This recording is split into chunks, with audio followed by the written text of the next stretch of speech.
ഒരു കാലത്ത് കേരളത്തിലെ വികസന മാതൃകയായിരുന്ന പാല ഇന്ന് വികസന മുരടിപ്പിന് സാക്ഷ്യം വഹിക്കുകയാണ്. മാറി മാറി വന്ന മന്ത്രിസഭകളിൽ അംഗമല്ലാതിരുന്ന കാലത്ത് പോലും ഒരു MLA ജോലി ഭംഗിയായി നിർവഹിച്ച ഒരാളാണ് KM മാണി. പ്രതിപക്ഷത്തിരിക്കുന്ന കാലത്ത് പോലും പാലായിൽ വികസനം എത്തിച്ചിട്ടുണ്ട്. എന്നാൽ വികസന കാര്യത്തിൽ ഒരു പണതൂക്കം പിറകിൽ നിൽക്കുന്ന ഇന്നത്തെ പാലായുടെ അവസ്ഥ കാണുമ്പോൾ അതിന്റെ കാരണക്കാർ ആരാണെന്ന് വിശകലനം ചെയ്യുന്നത് നന്നായിരിക്കും. ഒരു മണ്ഡലത്തെ സംബന്ധിച്ചിടത്തോളം അതിന്റെ വികസന കാര്യങ്ങളിൽ മുഖ്യ പങ്ക് വഹിക്കുന്നത് ആ മണ്ഡലത്തിലെ MLA തന്നെയാണ്. വികസന സമിതികളിലും സർക്കാരിലും അഭിപ്രായം പറയുവാനും സമ്മർദ്ദം ചെലുത്തുവാനും ഒരു MLAക്കുള്ള അധികാരവും അവകാശവും മറ്റാർക്കുമില്ല. പാലയെ സംബന്ധിച്ചിടത്തോളം തിരഞ്ഞെടുക്കപ്പെട്ട പ്രതിനിധിക്ക് അതിനുള്ള നിശാബോധമില്ലായിരുന്നു എന്ന് വേണം കരുതാൻ. അദ്ദേഹത്തിന് ആഗ്രഹമില്ലാഞ്ഞിട്ടല്ല, മറിച്ച് അതിനുള്ള പരിചയക്കുറവ് അദ്ദേഹത്തെ പുറകോട്ട് വലിച്ചു. നമ്മൾ സാധാരണ ജനങ്ങൾ സർക്കാർ ഓഫീസുകളിൽ പോയി നിന്ന് കാര്യം കാണുവാൻ വേണ്ടി ശുപാർശകൾ നടത്തുന്നതും വേണ്ടപ്പെട്ടവരെ വേണ്ട പോലെ കാണുന്നതുമൊക്കെ നിത്യജീവിതത്തിൽ പരിചയമുള്ള സംഭവങ്ങളാണ്. അതുപോലെ തന്നെയാണ് ഒരു തിരഞ്ഞെടുക്കപ്പെട്ട ജനപ്രതിനിധി. ഉദ്യോഗസ്ഥരുടെ മുന്നിൽ ഓച്ചാനിച്ചു നിന്നും കാലുപിടിച്ചും കാര്യങ്ങൾ നടത്തുന്ന ജനപ്രതിനിധികൾ നമുക്കും ചുറ്റുമുണ്ട്. എന്നാൽ ഇച്ഛാശക്തി കൊണ്ട് ഉദ്യോഗസ്ഥരെ തങ്ങളുടെ കാൽ കീഴിൽ കൊണ്ടുവന്ന് കാര്യങ്ങൾ മണിമണി പോലെ നടത്തിയെടുക്കുന്ന ജനപ്രതിനിധികളുമുണ്ട്. KM മാണിയും K കരുണാകരനുമെല്ലാം ആ ജനസിൽപ്പെട്ട ഇനമായിരുന്നു. കാപ്പന് നിർഭാഗ്യവശാൽ ആ നിലയിലേക്ക് വരാൻ സാധിച്ചിട്ടില്ല. എല്ലാവർക്കും KM മാണിയും K കരുണാകരനും ആകാൻ പറ്റില്ല, അത് സത്യമാണ്.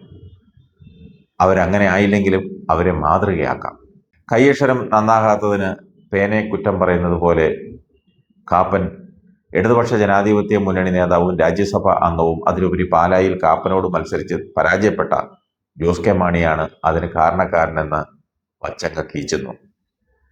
ഏതായാലും പാലായിലെ ജനം ഇന്ന് മറ്റൊരു ചിന്തയിലാണ്. രാഷ്ട്രീയമായി ഏതെല്ലാം രീതിയിലുള്ള എതിർപ്പുകൾ ഉണ്ടെങ്കിലും വികസനത്തിന്റെ കാര്യത്തിൽ ഒത്തൊരുമയോടുകൂടി നിന്നാൽ മാത്രമേ പാലായിക്ക് തൊടുപുഴയോടെങ്കിലും പിടിച്ചു നിൽക്കാൻ സാധിക്കുകയുള്ളൂ എന്ന തിരിച്ചറിവിലാണ്. മാണിയെ ഒരു വിഭാഗം ശക്തമായി എതിർക്കുമ്പോഴും വികസന കാര്യത്തിൽ മാണി എന്നും ഒരു പണത്തൂക്കം മുന്നിൽ തന്നെയായിരുന്നു. ജോസ് കെ മാണി പൊതുവെ ഒരു പതിഞ്ഞ സ്വഭാവക്കാരനാണെങ്കിലും വികസന കാര്യത്തിൽ മാണിക്കൊപ്പമോ ഒരുപടി മുന്നിലോ ആണെന്ന് പാലക്കാർക്ക് തിരിച്ചറിവുണ്ടായിട്ടുണ്ട്.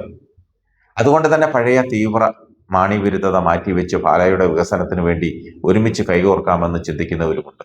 ഇതിനിടെ കേരളത്തിലെ യുവാക്കളെല്ലാം നാടുവിട്ടു പോകുന്നുവെന്ന് പരിതപിക്കുന്ന ഒരു മൂന്നാം മുന്നണിക്കാരനെയും കണ്ടു. അവരെ ഇവിടെ ഉറപ്പിച്ചു നിർത്തുവാനാണ് ഇയാൾ പദ്ധതിയിടുന്നത്. അതിനുവേണ്ടി എന്ത് പദ്ധതിയാണ് ഇയാൾ മനസ്സിൽ കരുതിയിരിക്കുന്നതെന്ന് പറയാൻ ഇതുവരെ സാധിച്ചിട്ടില്ലെന്ന് മാത്രമല്ല, ഇയാളുടെ കയ്യിൽ അതിനുള്ള മാന്ത്രിക വടിയില്ലെന്നുമുള്ള സത്യം ജനങ്ങൾ തിരിച്ചറിഞ്ഞിട്ടുമുണ്ട്. ജനങ്ങളെ പറഞ്ഞു പറ്റിക്കുന്നത് അപ്പനും മകനും ഒരു ഹരമായി മാറിയിരിക്കുക. BJPയിലേക്ക് ചേക്കേറുമ്പോൾ ഇവർ പറഞ്ഞിരുന്നത് ഇത് PC ജോർജിന്റെ ഉറപ്പാണ്, 10 ദിവസത്തിനുള്ളിൽ റബ്ബർ വില 250 രൂപയാക്കുമെന്നാണ്. 10 ദിവസം കഴിഞ്ഞപ്പോൾ അങ്ങനെ ആരാണത് പറഞ്ഞതെന്ന് ഇവർ തന്നെ തിരിച്ചു ചോദിക്കുകയും ചെയ്തു. മറിച്ചും തിരിച്ചും മറിച്ചും എന്തും പറയാനുള്ള ലൈസൻസ് ഇവർ എവിടെ നിന്നോ കരസ്ഥമാക്കിയിട്ടുണ്ട്.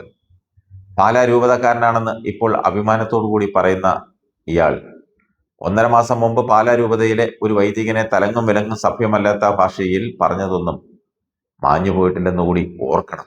അപ്പൻ പറയുന്ന കാര്യങ്ങൾക്ക് മകന് ബാധ്യതയില്ലെന്ന മട്ടിലാണ് മകന്റെ പോക്ക്. പാലാ മൊത്തം പിടിച്ചടക്കുമെന്ന് പറഞ്ഞു പോകുന്ന മകന് 15,000 വോട്ട് തികച്ചു കിട്ടില്ലെന്ന തിരിച്ചറിവ് ഇപ്പോഴേയുണ്ട്. എന്നാലും അഹങ്കാരത്തിന് യാതൊരു കുറവുമില്ല. പാവം പ്രധാനമന്ത്രിയെ നാണം കെടുത്താനുള്ള നീക്കമാണ്.